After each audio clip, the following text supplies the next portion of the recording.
Здравейте хора, аз съм Теди и днес ще показвам моята безапелационно страхотна колекция от Nerf бластери. Така да започнем. Първи Nerf бластер с 6 стрелички. Втория ето го. Той е с 3 стрелички, стрелиш не презаряждаш, има си фенерче.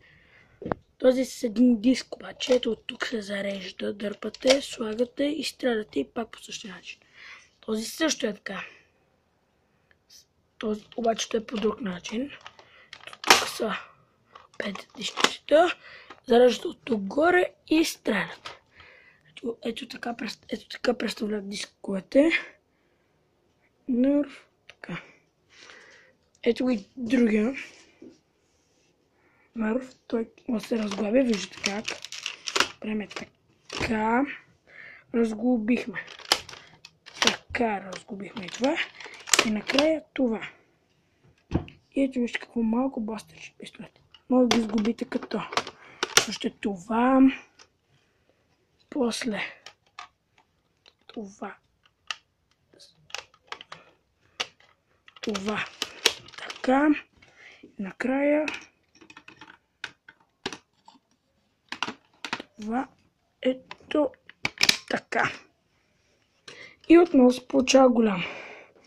При този работата е ако искате да смените ето това пълнителче, дърпате това назад, натискате ето тези бутончета назад и дърпате пълнителя. После се зарежда като слагате пълнителя, това не го пипате, ето това тук не го пипате, само слагате пълнителя, дърпате това напред и може да стреляте.